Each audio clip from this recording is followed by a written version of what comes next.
So I attended a lecture yesterday presented by my university by Dr. Bill Richards.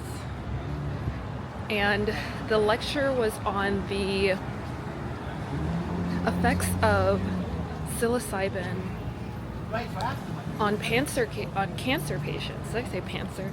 On cancer patients. And mind you, when I tell you this lecture had me hanging on to every single word that he was saying, Dr. Bill Richards has been studying psilocybin for over 60 years. He started when he was 23 years old, and he is now 85, 87, something like that. And he's going to continue studying at his wellness center. But one of the main nuggets that came from it was, why do people experience bad trips? The second thing was basically the fact that when people take these psychedelics, it's not the psychedelics that are taking them and giving them the experience. What the psychedelics are doing is opening them up to the experiences that live within all of us, right? And so let's start with the first thing that he shared that was really profound to me was, why do people experience bad trips? It's a combination of things. First of all, where are you mentally before consuming any sort of plant medicine or psilocybin, right? You want to take note of that because that plays a crucial role in the experience that you have. The next thing is, who are you with? This is really important because I've had experiences where I was with the wrong people while taking something like this, and that's why I think it's really important for people to consume these sort of things in a ceremonial setting and not just for recreation, because they're very powerful types of medicine. You don't want to take them for granted. And so one thing that we have to keep in mind is, yes, it's very important who you are surrounded with when you decide to take any sort of plant medicine or any sort of psychedelic, right? The next thing, so we have, where are you mentally? We have, who are you with? And we also want to keep in mind what you're consuming leading up to this trip, right? Because what you're consuming plays a huge part, whether it be visuals, whether it be food, whether it be whatever the case is, which is why it's so important to essentially detox beforehand. Some people kind of just jump right into it, not really recognizing that what they consume plays a huge part in the experience that they have. So I recommend doing a detox before, or a cleanse before, fasting before consuming any sort of plant medicine, psilocybin, etc. So that was really great and profound research that Dr. Bill was able to share with us, and it kind of confirmed everything that I already, was practicing and putting into action, right? So those are the three main factors as to why people have bad trips. There's so many more, but those are really important to consider. So again, just to recap, making sure that you're in a good space mentally and emotionally, making sure you're with the right people. If anything, I recommend doing it alone in a controlled environment. That's another thing too, making sure your environment is conducive to the experience that you're going to receive. And lastly, making sure that you're consuming the right things in order for you to receive whatever messages it is that you're going to receive. What do I mean by this? For example, if we consume animal products, this is very specific to plant medicine. If we consume animal products before we consume plant medicine, it can alter the messages that we receive. So we have to keep that in mind as well. That's just one example, but the first 2 times that I did ayahuasca, I had to fast for about 2 days beforehand.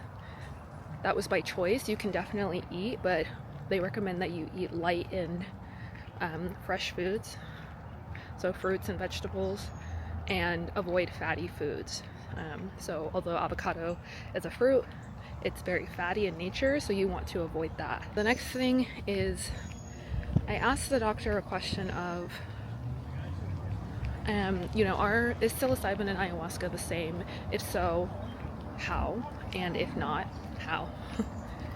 And the answer that I basically got was that they're both tools to take us to a specific place internally that we are blocked off from, that we're not able to access in the physical world, that we're not able to access in our everyday life. And just given all of the programming and matrices that are around us, these medicines, whether it be psilocybin or plant medicine, open up access to a part of us that already exists within. So it's not that the medicine is giving us this experience again, it's just removing what's blocking us and getting in the way. And he mentioned something really great about the difference between psilocybin and plant medicine is that psilocybin is more so to open us up to that part of the brain that has these interdimensional experiences, whereas plant medicine is a teacher, where it will come to us to teach us a lesson, to teach us something that we need to know that's unseen, to show us the way, right? And so that's plant medicine, which is the experience that I've had myself. I experienced the difference. My first ever plant medicine or psychedelic experience happened many years before I actually took ayahuasca.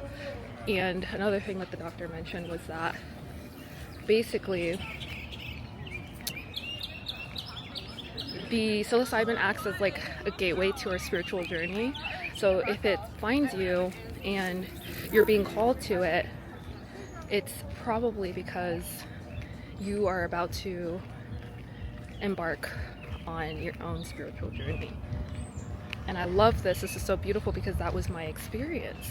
Like I said, many years prior, I had done psilocybin at a park randomly with a friend and had no idea what to expect. And something unlocked within me. Literally the next week I was on a plane to Mexico. And that began my journey of travel and expansion. And it led me to so many other healing modalities such as ayahuasca and plant medicine. But this is my daily journal for today. Just literally just talking through the fact that both plant medicine, psychedelics have been coming into my experience a lot these last few days. So I'm just going to explore that a little bit more and hopefully share my journey with you all. It's such a beautiful day and I'm so lucky. Another thing too that I really want to emphasize, and I'll probably do this in another video, is the power of clearing the body and the mind.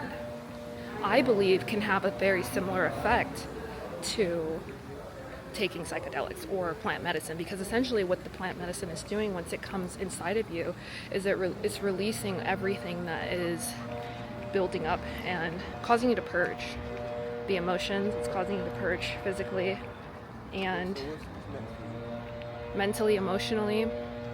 And so I think you can achieve these results. It may take a little bit longer. However, if you're someone who is considering taking plant medicine or considering psychedelics, you can start by detoxing the body to clear the mind, to have easier access to these parts that people go to when consuming these types of things. And so it can all be done naturally. Not to say that those aren't natural things, but it can be done without that. And it can be done as a gateway into your experience with plant medicine and psychedelics. If you want to know more, I have a video here on my channel about my experience with Mama Aya, and I'm sure there's like so many other recollections on